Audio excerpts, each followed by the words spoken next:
ओम नमो भगवते वासुदेवाय। ओम नमो भगवते वासुदेवाय।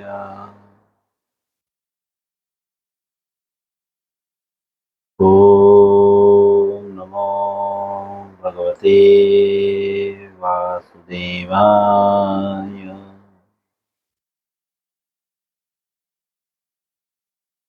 श्रीमद् भगवद गीता यथारूप अध्याय 7 श्लोक 5। हम कल भी इसी श्लोक पे चर्चा किए थे। आज इस श्लोक का दूसरा दिन है। अनुरोध है सभी लोग म्यूट करके रखें। हम लोग एक बार श्लोक पढ़ेंगे, फिर अनुवाद और पुनः तात्पर्य में प्रवेश करेंगे। सभी लोग इस श्लोकों पे ध्यान दें। अपरेयमितस्त्वन्याम् प्रकृतिं वृद्धि में पराम् जीवभूतां महाबाहो य येदं धार्यते जगत्। पुनः हम इस श्लोक को दोहराएंगे। अपरेयमितस्त्वन्याम् प्रकृतिं वृद्धि में पराम् जीवभूतां महाबाहो य येदं धार्यते जगत्। पुनः एक बार। अपरेयमितस्त्वन्याम् प्रकृतिं वृद्धि में पराम् जीवभूतां महाबाहो य येदं धार्यते जगत्। अनुवाद श्रील प्रभुपाद जी के द्वारा। हे महाबाहु अर्जुन, इनके अतिरिक्त मेरी एक अन्य पराशक्ति है। किसके अतिरिक्त? इसके पूर्व के श्लोक में भगवान ने बताया है अपराशक्ति। तो इसके अतिरिक्त जो अपराशक्ति है, इसके अतिरिक्त एक और भगवान की शक्ति है जिसको पराशक्ति कहते हैं, जो उन जीवों से युक्त है। कौन से जीवों से युक्त है? तो आगे लिखते हैं, जो इस भौतिक अपराशक्ति के साधनों का विदोहन करते हैं। ऐसे वो जो पराशक्ति है, वो शक्ति उन जीवों से युक्त है। युक्त मतलब जहां पे ऐसे जीव रहते हैं या भरा हुआ, वो ऐसे जीवों से भरा हुआ है या वहां पे ऐसे जीव हैं। कैसे जीव हैं? जो भौतिक प्रकृति का दोहन करते हैं, विदोहन करते हैं। विदोहन मतलब यूज करते हैं। ऐसे जीवों से वो परा प्राकृतिक भरा हुआ है, युक्त है। तात्पर्य श्रील प्रभुपाद जी के द्वारा, क्योंकि अनुवाद पे हमने कल चर्चा कर ली थी। तात्पर्य में श्रील प्रभुपाद जी इस श्लोक को समझाते हुए लिखते हैं, इस श्लोक में स्पष्ट कहा गया है। स्पष्ट का मतलब क्लियरली कहा गया है। क्या क्लियरली कहा गया है? कि जीव परमेश्वर की परा प्रकृति अर्थात शक्ति है। जीव अर्थात हम, आप। तो हम आप कौन है? भगवान की पराशक्ति है। परा मतलब आध्यात्मिक, अपरा मतलब भौतिक।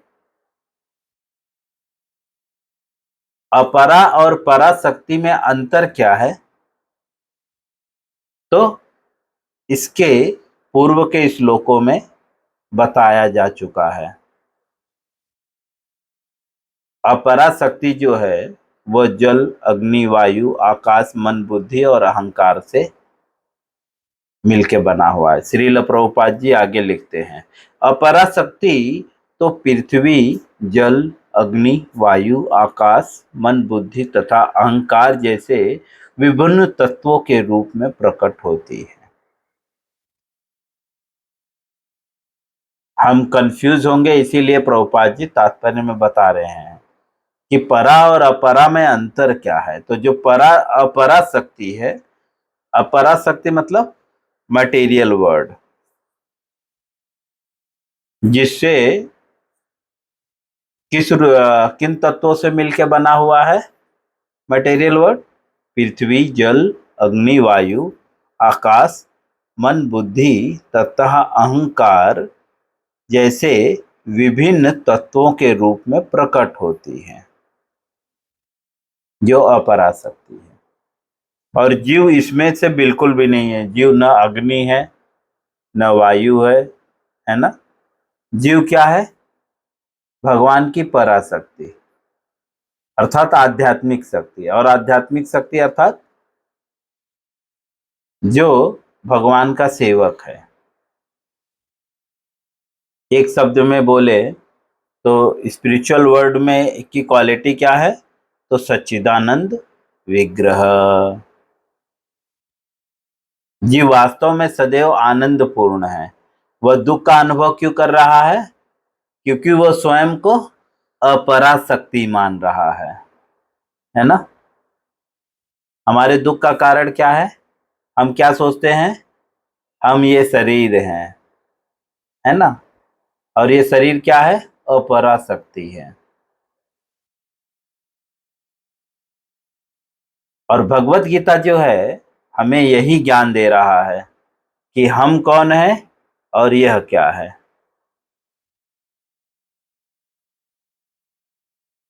जैसे आजकल के रिक्शा चालक या कोई भी गाड़ी चालक जो है, आप रोड पे चलते हैं ना, ये रिक्शा इधर आ,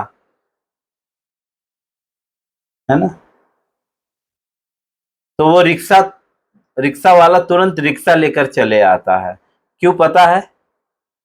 उसकी कॉन्शियसनेस यही है कि मैं ये रिक्शा हूं। जी। और रिक्शे को चोट लगता है तो दर्द किसको होता है? रिक्शे वाले को होता है ना। रिक्शे को दर्द होता है क्या? वो तो अपराशक्ति है ना, जड़ है। जड़ चीज को कभी फील नहीं होता, है ना। चेतन, जो चेतन है वो फील होता है। चेतन कौन है? पराशक्ति। इसके पूर्व हम पढ़ चुके हैं, कृष्णा बुक में भी हम पढ़ रहे हैं ये। तो जीव पराशक्ति होने के कारण वो फील कर सकता है, बिकॉज की चेतन है। जो अपराशक्ति है वो अचेतन है, जड़ है। शब्दार्थ में यही कहा गया है। अपरा मतलब जो जड़, निकृष्ट, निम्न कोटि का है। लेकिन जीव अपने को निम्न कोटि का मानकर या जड़ मानकर जो है स्वयं को दुख भोग रहा है। क्योंकि ये जड़ प्रकृति जो है तीन तापों से पूर्ण है, परिपूर्ण है ना। कल हम कृष्णा बुक में पढ़ रहे थे शाम को कि ये जो भौतिक प्रकृति है ये तीन तापों से युक्त है। त्रेताप, त्रेताप कौन से? दैहिक, दैविक, भौतिक। दैहिक अर्थात शरीर के द्वारा कष्ट मिलता है, दैविक अर्थात देवताओं के द्वारा कष्ट मिलता है, भौतिक अर्थात समाज के द्वारा जो कष्ट मिलता है। ये शरीर में ये चीजें स्वाभाविक है। लेकिन जब व्यक्ति इस शरीर को कृष्ण की सेवा में लगा देता है तो वह शरीर दिव्य हो जाता है।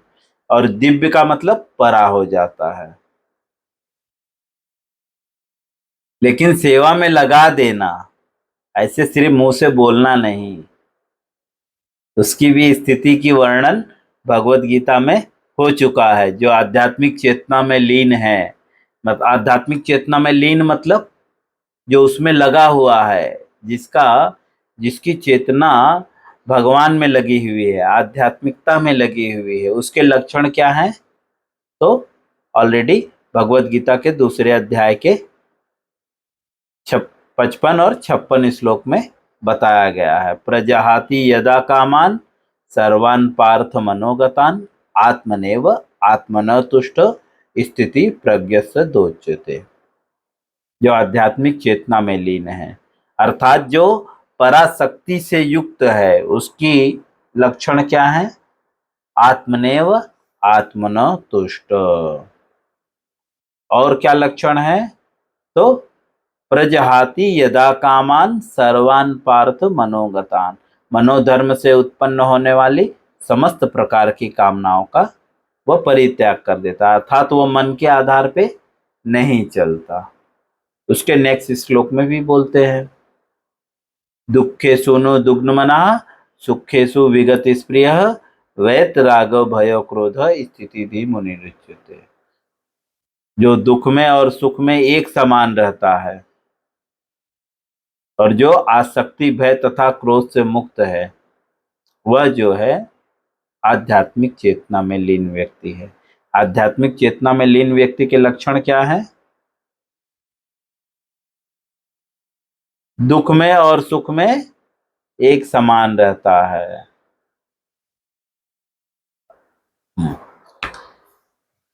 तो जो अपरा शक्ति है वो इन तत्वों से मिलके बनी हुई है। श्रील प्रभुपाद जी आगे लिखते हैं, भौतिक प्रकृति के ये दोनों रूप, कौन से रूप? स्थूल तथा सूक्ष्म। स्थूल में क्या आता है? पृथ्वी आदि, और सूक्ष्म में मन आदि। मन बुद्धि अहंकार ये सूक्ष्म है, और अग्नि वायु, पृथ्वी अग्नि वायु जल ये सब स्थूल है। ये दो जो है भौतिक प्रकृति के जो है रूप हैं, भौतिक प्रकृति के ये दोनों रूप हैं, सूक्ष्म और स्थूल। और ये कैसे प्रकट होते हैं? ये अपरा प्रकृति के प्रतिफल हैं, अर्थात लक्षण हैं। कैसे हम पहचाने कि ये अपरा है और ये परा है? तो इसके लक्षण यहाँ पे बताए गए हैं कि वो किन चीजों से मिलके बना हुआ है। जैसे कैसे पहचानेंगे कि ये प्लास्टिक है? तो कुछ केमिकल फॉर्मूलेस है ना, अगर आप साइंस में जाएंगे तो कुछ केमिकल फार्मूला बना है, केमिकल फार्मूला होता है जिनके मिलने से प्लास्टिक बनता है।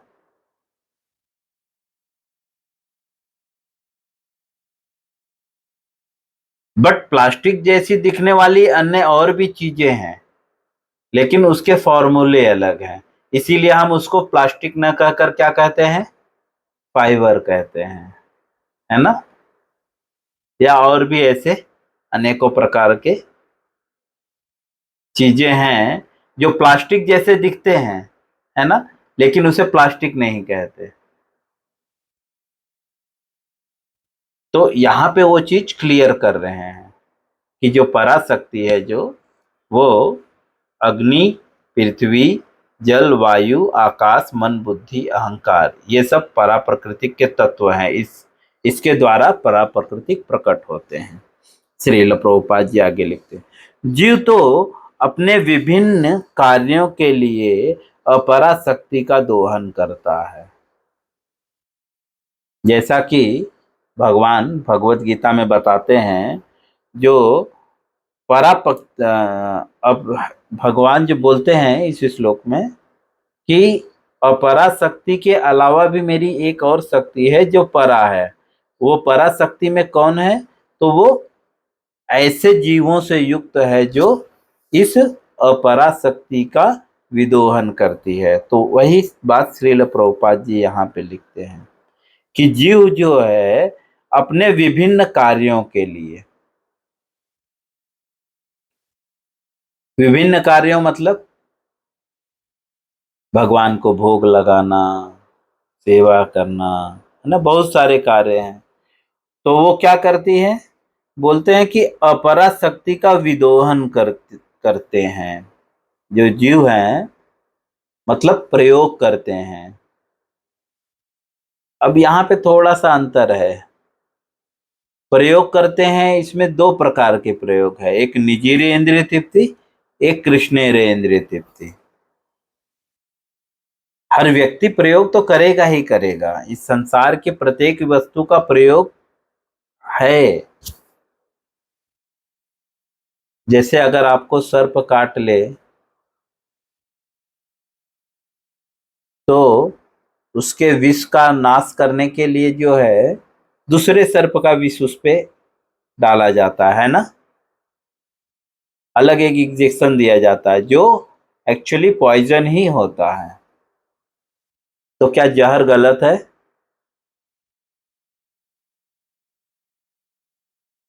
बट हम उसका प्रयोग बचाने के लिए कर सकते हैं, है ना।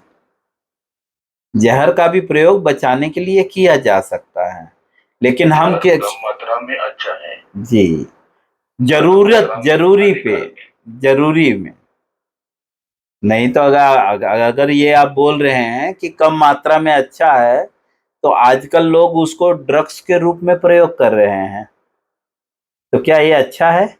बिल्कुल नहीं। जब जरूरत है तब उसका प्रयोग किया जाना चाहिए। विदोहन का मतलब ये है, जीव जो है अपने कार्यों को पूरा करने के लिए, विभिन्न जो कार्य हैं वो करने के लिए जो है इसका विदोहन करते हैं। जैसे किसी को बचाने के लिए जहर का प्रयोग करते हैं। अगर कोई व्यक्ति, अभी लाइक दिस, किसी को कैंसर हुआ है, मैंने सुना है कैंसर में जो मेडिसिन यूज की जाती है वो भी एक तरह का जहर होता है, जिसको कीमोथेरेपी बोलते हैं। तो बचाने के लिए प्रयोग किया जा रहा है, ठीक है, ना कि नशे के रूप में प्रयोग किया जाता है।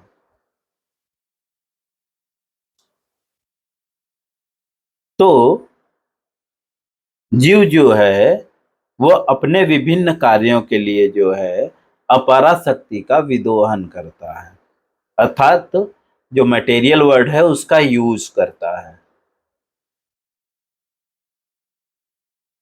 आगे लिखते हैं, स्वतः परमेश्वर की पराशक्ति है।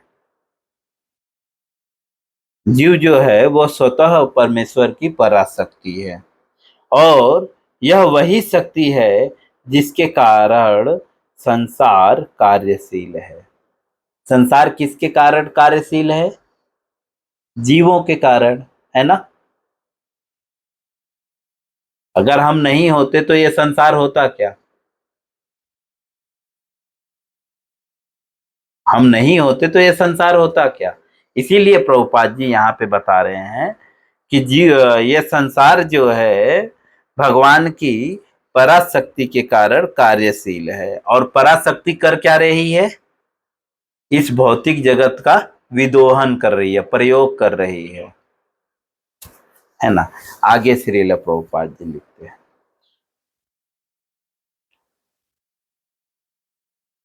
इस दृश्य जगत में कार्य करने की तब तक शक्ति नहीं आती जब तक कि पराशक्ति अर्थात जीव द्वारा यह गतिशील नहीं बनाया जाता।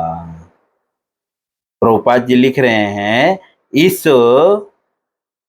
दृश्य जगत में मतलब जो हमें दिखाई दे रहा है वर्तमान समय में, इस जगत में तब तक शक्ति नहीं आती। शक्ति मतलब पावर। कब तक नहीं आती? जब तक कि पराशक्ति अर्थात जीव द्वारा यह गतिशील नहीं बनाया जाता। वास्तव में यह संसार को गतिशील कौन बना रहा है? जीव बना रहा है। यहाँ पे एक चीज प्रभुपाद जी और भगवान यह स्पष्ट कर रहे हैं कि भगवान कुछ नहीं कर रहे हैं, आप आपके कारण जो है सब कुछ हो रहा है, आप कर रहे हैं, जीव कर रहा है। यहाँ पे वर्ड यूज किया जा रहा है, जीव के द्वारा गतिशील है यह संसार। प्रभुपाद जी यही लिख रहे हैं, यहाँ पे स्पष्ट रूप से लिख रहे हैं, यह संसार तब तक गतिशील नहीं होता या इसकी शक्तियां तब तक कार्य नहीं करती जब तक जीव जो है इसे गतिशील नहीं बनाता।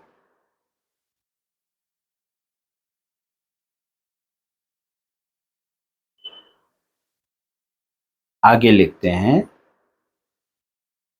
शक्ति का नियंत्रण सदैव शक्तिमान करता है। जीव भगवान की पराशक्ति है। तो क्योंकि यहाँ पे जो प्रभुपाद जी बता रहे हैं, तो हर व्यक्ति स्वयं को कर्ता न समझ ले, इसीलिए प्रभुपाद जी आगे स्पष्ट रूप से लिख रहे हैं कि जो शक्ति का नियंत्रण सदैव शक्तिमान द्वारा किया जाता है। जीव कौन है? भगवान की पराशक्ति है। तो बता रहे हैं कि शक्ति का नियंत्रण कौन करता है? शक्तिमान। तो अर्थात जीव का नियंत्रण किसके पास है? भगवान के पास है, शक्तिमान के पास। शक्तिमान कौन है? भगवान है। शक्तिमान मतलब जो सारे शक्तियों से युक्त हैं, जहां से शक्तियां प्रकट हो रही हैं, निकल रही हैं, उसे शक्तिमान कहते हैं। अतः जीव सदैव भगवान द्वारा नियंत्रित होते हैं। क्लियर कर रहे हैं, जीव जो है स्वतंत्र नहीं है। हालांकि ये जड़ जगत जो है, ये संसार जो है, जीव के द्वारा गतिशील है, लेकिन जीव स्वतंत्र नहीं है। यहाँ पे इनडायरेक्टली हमारे दुख का कारण बता रहे हैं, क्योंकि हम स्वतंत्र होना चाहते हैं, जो कि हम स्वतंत्र नहीं हैं, इस वजह से हमें प्रॉब्लम हो रहा है, इसलिए हमें तकलीफ हो रही है।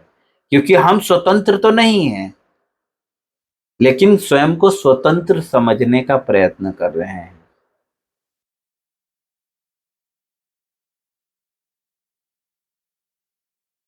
आगे, जीव का अपना कोई स्वतंत्र अस्तित्व नहीं है।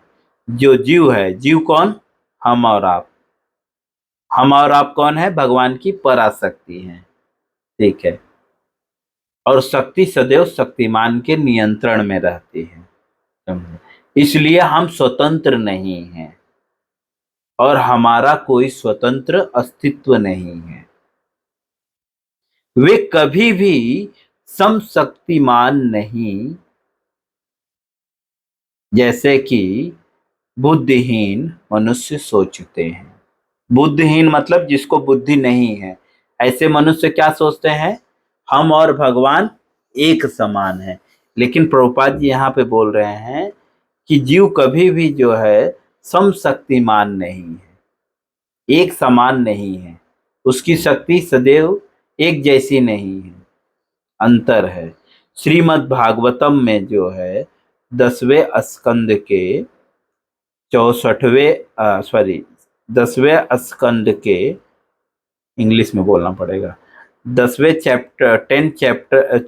कैंटो के 87 श्लोक के 87 अध्याय के 30 श्लोक में, मतलब 10वें स्कंद के 87 10वें स्कंद के 27वें अध्याय के 30वें श्लोक में जीव तथा भगवान के अंतर को जो है इस प्रकार बताया गया है।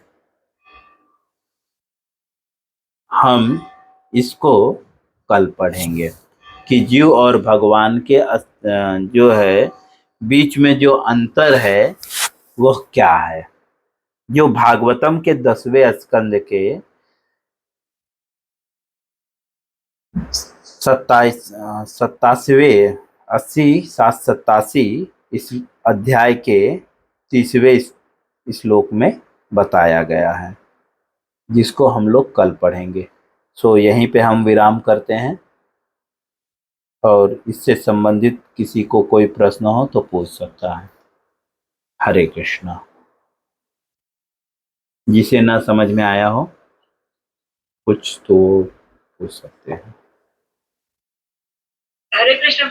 जी बोलिए।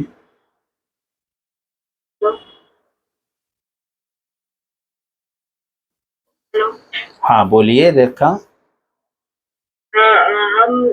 हम ईश्वर के पराशक्ति हैं और वो हमें मतलब वो हमें हमें कंट्रोल करते हैं। तो अगर जीव कुछ गलत मतलब आचरण करे या गलत विचार करे, तो अगर वो हमें कंट्रोल करे तो इन सब चीजों से मतलब हम लोग को सिग्नल क्यों नहीं देखना, this is bad, you are going wrong way, this don't go that side. मतलब करने के बाद पछतावा होने से अच्छा है कि करने से पहले सिग्नल मिल जाए, ना कि हम वो करें ना। तो भगवान तो सिग्नल तो दे रहे हैं ना, भगवत गीता में भगवान सिग्नल दे रहे हैं ना, आपको ये करना है। कंट्रोलर का मतलब क्या, जैसे आपके कंपनी का मालिक है, वो आपको बोलता है बेटा ये गलती मत करना, है ना, ये गलती करेगा तो मैं छोड़ूंगा नहीं, ठीक है। उसके बाद अगर वो व्यक्ति गलती करता है तो उसका पनिशमेंट उसको मिलता है।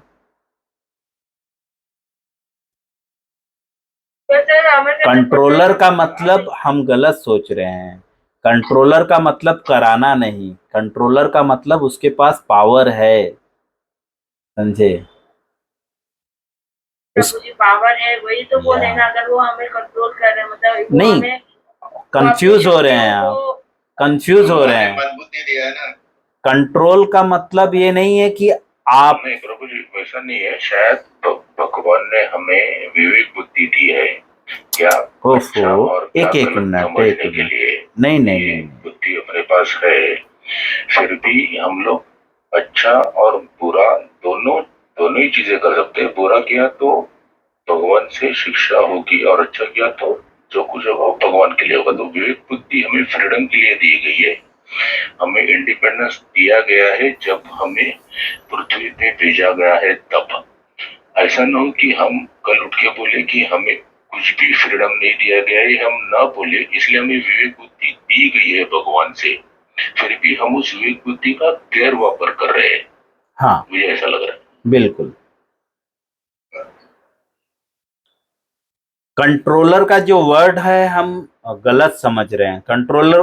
कंट्रोलर का मतलब अभी जैसे हम क्या सोच रहे हैं कि मैं एक कदम भगवान बढ़ाए तब हम एक कदम बढ़ा रहे हैं, ये बात नहीं है।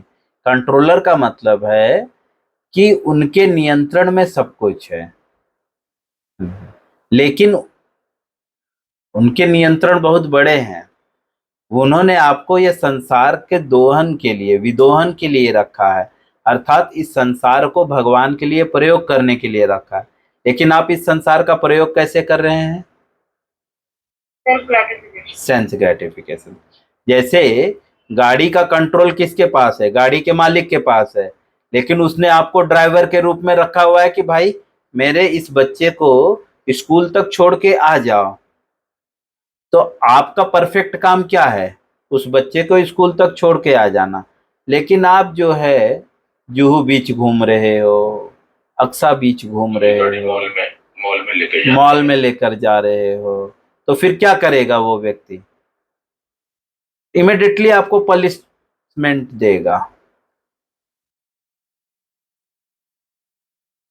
भगवान हमारी तरह कंट्रोलर नहीं है कि मेरे बिना पूछे 1 इंच मत उठाओ, क्योंकि भगवान जीव से सदैव प्रेम करते हैं। हम जो कंट्रोलिंग का शब्द सोच रहे हैं ना, वो प्रेम से रहित है, जैसे जड़ जगत है। लेकिन हम जड़ नहीं है ना, हम चेतन है ना। हाँ, हम जड़ नहीं है, लेकिन हम सोच रहे हैं जड़ की तरह कंट्रोल। प्रभु जी ये मैटर थोड़ा कॉम्प्लिकेटेड इसलिए है क्योंकि हमारा शरीर जो है वो जड़ है और आत्मा जो है आध्यात्मिक है, तो हम ही 2 हिस्सों में बटे हुए हैं। शरीर परा है और आत्मा अपरा है। तो ग्लू नहीं, गलत बोला आपने, ग्लू में डालते हैं, गलत बोला आपने। शरीर अपरा है शरीर बना और आत्मा परा है। वो अध्यात्म बना। तो हम हम ये दो चीजों में बटे हुए हैं जी स्पिरिचुअल और जड़, दो चीजों में। हमारा शरीर ही हम बटे हुए हैं, तो आत्मा है और दूसरा शरीर है। ये शरीर और सिर्फ आत्मा विदोहन के लिए मिला हुआ है, प्रयोग के लिए मिला हुआ है। किसके प्रयोग के लिए? भगवान की सेवा के प्रयोग के लिए। नित्य रस, Yes. पर हम उसका गैरवापर कर रहे हैं। हाँ, लेकिन हम जो सोच रहे हैं कंट्रोल, वो जड़ जगत की तरह कंट्रोल सोच रहे हैं, लेकिन हम चेतन हैं। ठीक है, हम जड़ नहीं हैं। हमें गाड़ी जो दी गई है वो मंदिर में लेके जाने के नहीं, लिए मैंने जो कहा आपने नहीं समझा। बाकी आपने समझा? हाँ, भगवान ने हमें कार्य करने की फ्रीडम दी है। या उनके लिए कार्य करने की फ्रीडम दी है। जैसे कोई मालिक आपको गाड़ी की चाबी दिया है, तो मालिक अपने काम के लिए चाबी दिया हुआ है, समझे? कंट्रोल अर्थात पेपर जो है, गाड़ी का डॉक्यूमेंट और गाड़ी जो है, ये मालिक की प्रॉपर्टी है, लेकिन उसने अपने काम के लिए आपको चाबी दिया हुआ है। लेकिन आप उसका गाड़ी का प्रयोग अगर गलत जगह पे कर रहे हैं, तो इमिडिएटली वो आप पे एक्शन ले सकता है, क्योंकि वो कंट्रोलर है, गाड़ी का मालिक है। ठीक है, कर्मों का फल भुगतना पड़ेगा। काम किए आगे अभी और भी क्लियर होगा, अभी हमने पूरा नहीं किया है। आगे आगे मतलब हाँ प्रभु जी भी आगे इसलिए क्लियर होगा क्योंकि इंसान जब आए पृथ्वी पे तब उनका कुछ भगवान से तालमेल नहीं जम रहा था कि हमें फ्रीडम नहीं मिला है। नहीं, फ्रीडम देने ये के तो लिए हम हमारा फिलॉसफी बोल रहे हैं, लेकिन भगवान जीव को पहले से ही जो है, यहाँ पे स्पष्ट रूप से प्रभुपाद जी लिख रहे हैं, जीव जो है वो पराशक्ति है, और पराशक्ति जो है अपराशक्ति का दोहन करता है। भगवान ने ये चीज जीव ने ये चीज मांगी नहीं है, ये हम ऐसा सोच रहे हैं, लेकिन भगवान ने ये चीजें स्वाभाविक दी है। आगे हम शायद पढ़ेंगे कि जीव ने फ्रीडम मांगा है, वरना नहीं, जीव तो वही करता था, भगवान की सेवा में ही सब कुछ करता था। नहीं, जीव ने फ्रीडम नहीं मांगा है। प्रेम का तात्पर्य यही है कि फ्रीडम जीव ने मांगा नहीं है, भगवान ने दिया है। अभी तक तो ऐसा कहीं नहीं पढ़ा है मैंने।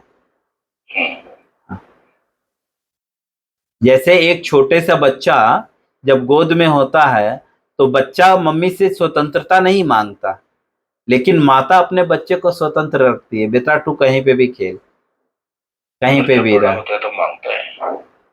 वो तो सेंस ग्रेटिफिकेशन हो गया ना, और यही हमारे दुख का कारण है। हमारे दुख का कारण क्या है? जो चीजें हमें स्वाभाविक मिल रही है, वो चीजें हम मांग रहे हैं। जैसे श्रील प्रभुपाद जी बोलते हैं, गधा होता है ना, गधा, हमारे पास टाइम नहीं है, 1 ही मिनट है। गधे को चारों तरफ घास लगा मिल रहा है, लेकिन वो क्या सोचता है? मैं काम करूंगा तो घास खाने के लिए मिलेगा। तो हमारी भी स्थिति इसी तरह है। ठीक है, टाइम हो गया है, कल इस विषय पे चर्चा करेंगे। और हरे कृष्णा।